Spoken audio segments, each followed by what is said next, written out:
आज हम शुरू कर रहे हैं फिर से, काफ़ी लंबे समय बाद वीडियो अपलोड्स कर रहा हूँ मैं। तो आज हम पढ़ते हैं 10th क्लास का एक टॉपिक जिसको कहते हैं अपन ट्रिग्नोमेट्री। ठीक है, ट्रिग्नोमेट्री पढ़ेंगे अपन।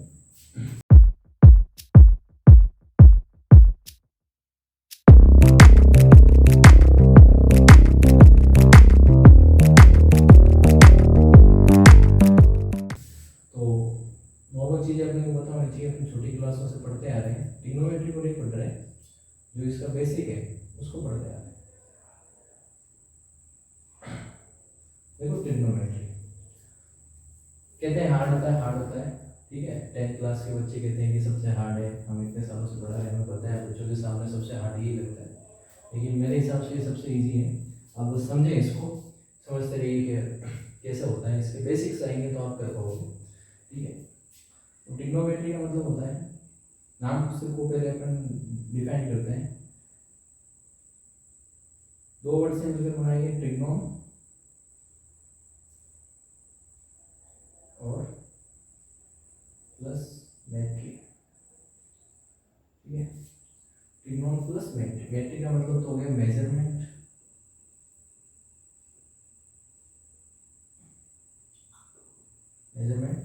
और ट्रिग्नोन का मतलब होता है ट्रायंगल। तो सिंपल सा पता चल रहा होगा आपको कि इसके अंदर अपन ट्रायंगल का मेजरमेंट करेंगे। और कौन से ट्रायंगल का मेजरमेंट करेंगे? राइट एंगल ट्रायंगल का। ठीक है, अब ट्रायंगल का जो मेजरमेंट होता है वो दो तरीके से होता है। या तो उसकी आप एक साइड नाप सकते हो, सिर्फ देखते ही, या तो साइड नाप सकते हो, या उसमें जो एंगल है तीनों इंटी के उनको अपन माप सकते हैं, मतलब उनको मेजर कर सकते हैं सीधा देखते ही ट्रायंगल को।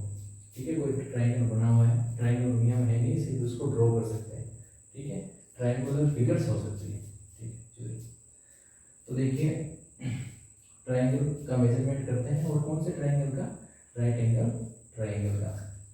तो राइट एंगल ट्रायंगल पता है आपको, 90 डिग्री का एंगल होता है, जिसके अंदर कम से कम एक एंगल कितने डिग्री का हो? 90 डिग्री का। उसको बोलते हैं राइट एंगल ट्रायंगल। अब इसके अंदर अपन क्या करेंगे? मेजरमेंट करेंगे इसका, इसकी साइड्स का, कि कौन सी साइड को क्या बोलते हैं। फिर इन साइड्स का अपन रेशियो निकालेंगे एंगल के रिस्पेक्ट में, और उनको ही बोलते हैं ट्रिग्नोमेट्री रेशियोज। ठीक है, मान लो कि यहाँ पे कोई एंगल है थीटा, एंगल को नाम दे दिया मैंने थीटा। ठीक है, चलिए तो सबसे पहले ट्रायंगल की ओर चलते हैं वापस। राइट एंगल ट्रायंगल के अंदर सबसे बड़ी जो साइड होती है उसको बोलते हैं हाइपोटेनस। ठीक है, सब यही देख सकते हैं, मतलब 90 डिग्री के जस्ट अपोजिट जो होती है उसको क्या बोलते हैं? हाइपोटेनस। ठीक है, अब कोई एंगल दिया है कि भाई इस एंगल के अकॉर्डिंग आपको बताना है, तो इसके सामने वाला जो होता है उसको बोलते हैं परपेंडिकुलर, और ये जो होता है उसको बोलते हैं बेस। ठीक है, तो थीटा के सामने अपोजिट एंगल, जिसके एंगल के रिस्पेक्ट में अपन निकालेंगे, इज ऑलवेज परपेंडिकुलर, मतलब वो हाइट का काम करेगी, वो उसको हाइट का काम करेगी। ठीक है, चलो ये हो गया अपने।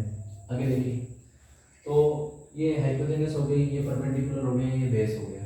तो पाइथागोरस ने क्या बोला था? पाइथागोरस जो मैथमेटिशियन थे, उन्होंने बोला था कि सबसे बड़ी साइड का स्क्वायर, राइट एंगल ट्रायंगल की सबसे बड़ी साइड का स्क्वायर दो अदर साइड के स्क्वायर के सम में इक्वल होता है। ठीक है, इसका मतलब हम क्या बोल सकते हैं? H square equal to P square plus B square. Pythagoras ने क्या बोला था कि सबसे बड़ी साइड का स्क्वायर जो दो साइड बची उनके स्क्वायर के सम के इक्वल होता है, और इसी को क्या बोलते हैं? Pythagoras theorem. ठीक है, इसको क्या बोलते हैं? Pythagoras theorem. अब देखो, तो पाइथागोरस ने क्या किया था कि इन्हीं साइड का रेशियो निकाल दिया, जैसे परपेंडिकुलर और हाइपोटेनस का निकाल दिया, बेस और इसका निकाल दिया, हाइपोटेनस का निकाल दिया। तो वहाँ पे टोटल अपने पास 6 ट्रिग्नोमेट्री रेशियो बने थे। कितने बने थे?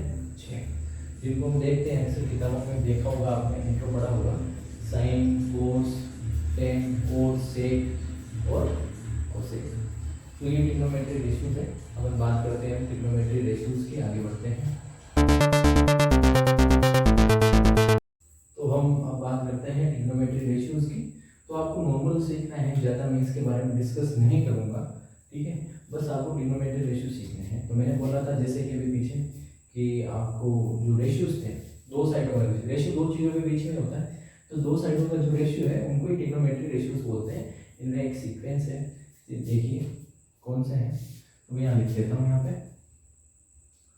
तो सबसे पहले होता है साइन थीटा, मतलब इस थीटा की रिस्पेक्ट में अपन कर रहे हैं, ठीक है, साइन थीटा, साइन थीटा। दूसरा अपन बोल सकते हैं कोस थीटा, फिर टेन थीटा,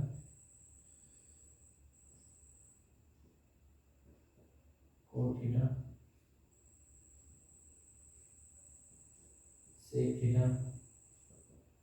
अब जरूरी नहीं कि आप इसी सीक्वेंस से याद करो, लेकिन सबसे सुविधाजनक और सबसे अच्छा सीक्वेंस ही होता है, sine cos tan cot sec cosec.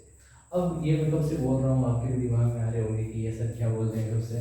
तो देखिए इसको याद करने के लिए ये ट्रिक होती है, P B P H H P. इसको ऐसे बोल सकते हो, पाकिस्तान भूखा प्यासा हिंदुस्तान हरा भरा, ठीक है, ऐसे भी बोल सकते हो। जो आ गया आपके पास हिंदुस्तान में हिंदुस्तान, तो आप ऐसे ही बोल सकते हो, पंडित बद्री प्रसाद हर हर बोले, ठीक है, ये अच्छा है अपने लिए, ठीक है। तो साइन थीटा क्या होता है आपके पास, perpendicular upon H, E upon H, मतलब परपेंडिकुलर और एच का जो आपके पास जो रेशियो आएगा वो क्या होगा, साइन थीटा होगा, ठीक है। और B upon H cos theta, और P upon B tan theta. अब देखो ये जो होते हैं एक दूसरे के उल्टे होते हैं, जैसे साइन इसका रेसिप्रोकल होता है, कोस सेक का होता है, और टेन कोट का होता है, मतलब पहला लास्ट वाले का, दूसरा फिफ्थ का, तीसरा कोट का, ठीक है। तो तीसरा चौथे का इस तरह से बोल सकते हो, एक दूसरे के क्या होते हैं, रेसिप्रोकल होते हैं, उल्टा करने पे वापिस आ जाएंगे, ठीक है। तो कोट हो जाएगा आपके बी अपॉन पी, क्योंकि टेन का उल्टा है, और कोस हो जाएगा आपके एच अपॉन बी, और ये हो जाएगा एच अपॉन पी। तो ये एक नॉर्मल रेशियो था जो आपको हमेशा याद रखना पड़ेगा। इससे रिलेटेड क्वेश्चंस भी होते हैं आपके।